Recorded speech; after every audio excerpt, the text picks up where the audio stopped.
Bonjour, je suis Caroline, coach pour les parents qui ont des enfants avec autisme et spécialisée en nutrition santé. Je vous invite à vous abonner à ma chaîne si ce n'est pas fait, comme ça vous recevrez les nouvelles vidéos. Aujourd'hui, je vais vous parler de l'année CE2, CM1 de mon enfant. J'ai groupé les deux années parce qu'il y a des choses dans lesquelles je ne me souviens pas dans les moindres détails, donc pour moi ça va être plus facile. La rentrée en CE2 s'est faite dans un autre établissement. Son père et moi avons pris la décision de nous séparer et je suis allée vivre ailleurs. J'ai eu une formidable opportunité d'aller vivre à la campagne, ce qui est mon rêve. Nous habitions déjà une petite ville qui était proche de la campagne, mais là c'était vraiment une très grande propriété à la campagne. Et de ce fait, j'étais obligée de changer mon enfant d'école. Et je me suis dit, pourquoi pas trouver encore un meilleur établissement qui lui soit encore plus adapté pour que mon enfant puisse essayer de s'épanouir à l'école. Même si ça allait mieux, c'était quand même pas le cas. Il était toujours en refus d'aller à l'école, donc ça restait quand même compliqué, même si la réintégration scolaire s'était faite de manière positive. Donc j'habite dans un petit village absolument magnifique, j'habite dans la campagne. Je suis en fatigue chronique, j'ai besoin de faire la sieste pendant 1 à 2 heures par jour chaque jour. Je me couche très tôt le soir, je me lève le matin, je rame. Bref, pour moi, c'est un peu le calvaire de vivre chaque jour comme ça, mais pourtant, ce sont mes journées et je dois faire face. Dans ce village, ce qui était super chouette, c'est qu'il y avait un petit bus, un mini-bus de ramassage pour les enfants, pour qu'ils puissent aller à l'école. J'en ai parlé à mon fils et il est OK, bien sûr, pour aller prendre ce bus. Ça ne se passe pas du tout bien. J'apprends quelques semaines après que mon fils se fait harceler par un gros dur qui a 2 ans de plus que lui dans le bus et que mon fils n'ose pas répondre. Le chauffeur met de l'ordre, mais doit constamment faire attention à ce que mon fils ne se fasse pas harceler. Donc ça, c'est pour la partie transport scolaire. Je recommence à me faire du souci, à me demander quelle solution je peux trouver qui soit la plus adaptée et pour mon fils et pour moi. Et puis, donc je le mets dans cette école qui est une petite école, qui est familiale, qui est entourée de verdure, un cadre idyllique. Mais ça, c'est juste le cadre. Je préviens l'instituteur de mon fils des difficultés qu'il a, de la prise en charge à l'hôpital de jour et du fait qu'il est un QI, puisqu'on me le demande à chaque rentrée scolaire, il a donc un QI de 145. Ce maître me reçoit avec toute la compréhension qu'il faut et après la rentrée scolaire se fait et là, ça commence la descente aux enfers pour mon enfant, qu'il me rapporte à la maison que ce maître frappe les autres enfants. Alors pour moi, ça devient insupportable de savoir que mon enfant est dans une classe avec un maître qui ne respecte pas les enfants, d'être spectateur d'une scène dans laquelle il ne peut rien faire, d'être en plus, il devient victime de ses petits camarades, il se fait harceler et taper à l'école. Et en plus de cela, au bout de quelques semaines, ce maître tape mon enfant. Là arrivent les congés du mois d'octobre-novembre et j'en profite pour le changer d'école. Qu'est-ce qui se passe? Je n'ai pas d'école aux environs de chez moi. Je suis obligée de le mettre dans le privé parce qu'on ne peut pas changer d'une école publique comme ça dans une autre école publique. Je le mets dans le privé à 30 km de chez moi et je demande à la grand-mère de mon fils, à la mère de mon ex-mari, de pouvoir accueillir mon enfant entre midi et 2 pour lui faire à manger. Donc je savais que c'était pour elle une formidable opportunité de pouvoir créer des liens avec mon enfant. Et du coup, moi, ça m'arrangeait aussi parce que je ne me sentais pas la santé physique de pouvoir faire les trajets. Alors cette école privée, c'est une école où c'est beaucoup plus grand, beaucoup de classes. Donc je me fais du souci pour mon enfant parce que je sais qu'il a beaucoup de mal à se repérer dans l'espace. Je préviens aussi la maîtresse de ses difficultés de comportement. Je précise que mon enfant n'a toujours pas été diagnostiqué autiste et qu'il est toujours une grande interrogation pour les adultes qui s'occupent de lui. Donc il poursuit son année tant bien que mal, plutôt mal que bien, puisqu'il recommence à pleurer. Je ne sais pas quoi faire, il n'y a pas d'autre école dans laquelle je puisse le mettre. Et l'année comme ça continue. L'année de son CM1, eh bien, il change de maîtresse. Il a une institutrice le matin, une institutrice l'après-midi, différentes. En sachant que pour mon enfant, le changement, eh bien, il n'y a rien de plus horrible. Donc il est confronté, il va mettre plusieurs mois à ce changement de rythme au niveau de la classe. Et puis après, il finit par s'y faire. Entre-temps, moi, je continue mes recherches et je me dis qu'en fait, il lui faut un enseignement spécialisé pour le fait qu'il soit précoce. Parce qu'il s'ennuie énormément en classe. En classe, il ne travaille jamais. Il fait continuer à faire ses montages stylo, comme je vous l'avais dit dans une des vidéos précédentes. Et par contre, lors des évaluations, eh bien, il a toujours des super notes. Donc ça reste vraiment un très gros point d'interrogation pour les instituteurs et institutrices qui s'occupent de lui. Je fais mes recherches et je m'aperçois qu'il y a toujours une école par région pour enfants précoces. L'école qui conviendrait à mon enfant et la plus proche de chez moi se trouve à Toulouse, donc à 1 heure. Et de ce fait, j'envisage de déménager parce que je ne veux pas continuer à laisser mon enfant souffrir autant. Alors je n'en ai jamais parlé, mais mon fils a 2 grandes sœurs, et 2 grandes sœurs qui ont été extraordinaires et auxquelles j'aimerais rendre hommage parce que elles ne se sont jamais plaintes de leur frère.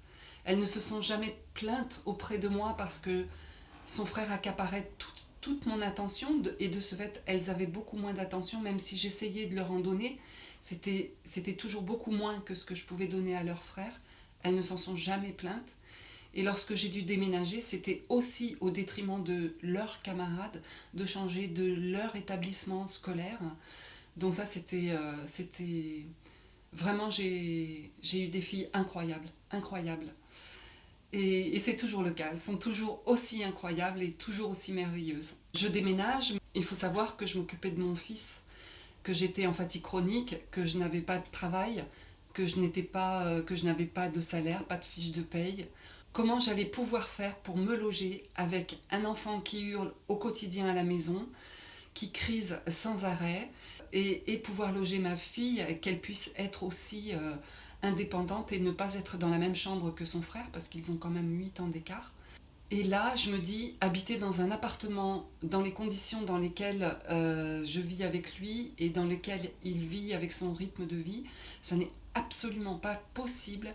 Il faut que je trouve une maison. Et là, je commence à épurer le 31, le magazine le 31. Et j'appelle, je passe je ne sais pas combien de coups de fil.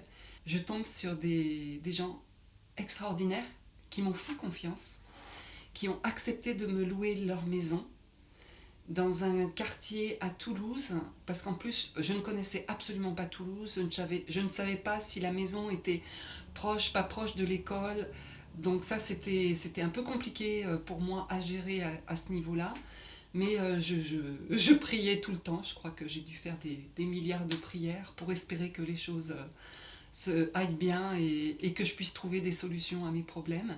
Donc j'ai trouvé cette maison qui était dans un quartier avec que des grandes maisons avec des jardins, et c'était la seule qui n'avait pas de jardin, mais je m'en fichais parce qu'au moins c'était une maison qui n'était pas mitoyenne et les hurlements de mon enfant ne pourraient ne pas gêner les voisins.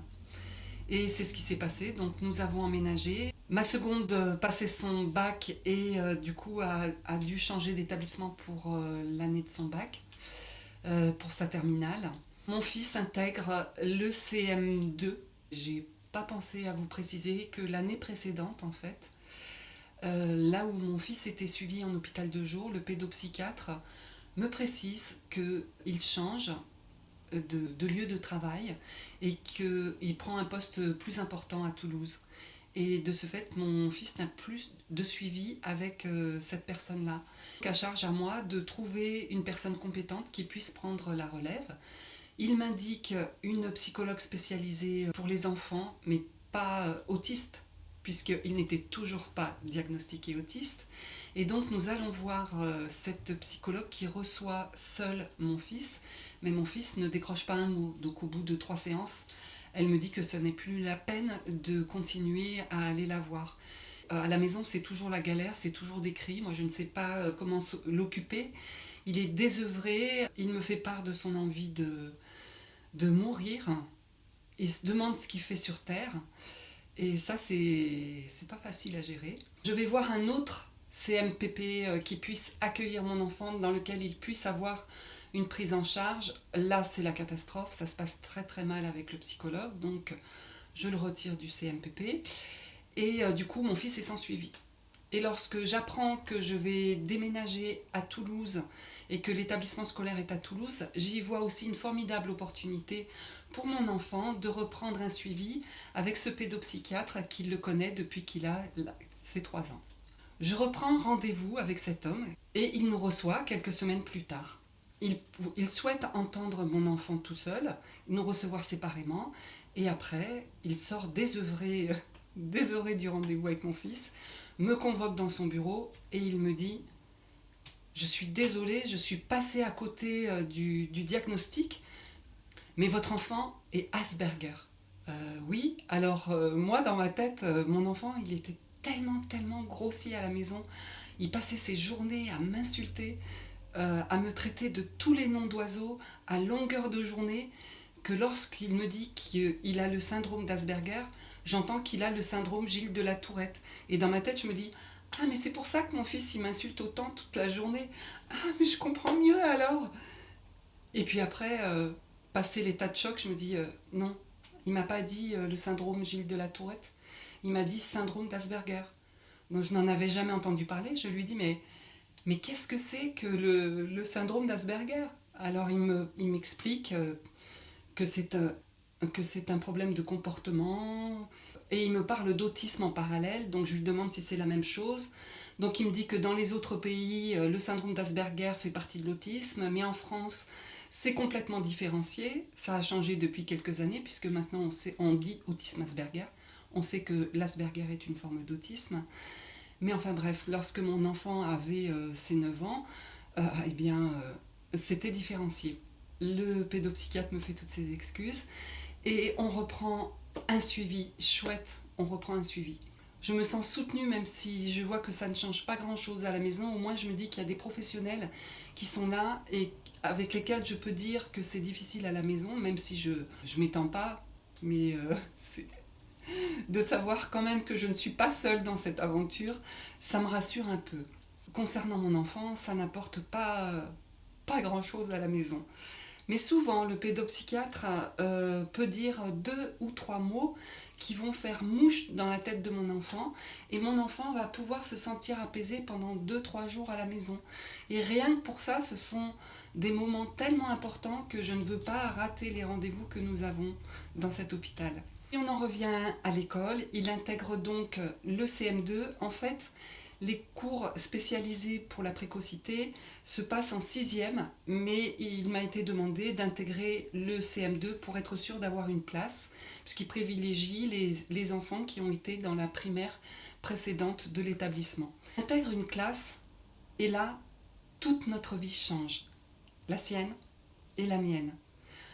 Alors quand je dis toute notre vie change, j'exagère, mais chez nous, le moindre petit progrès est énorme. Donc c'est important quand même de le signaler.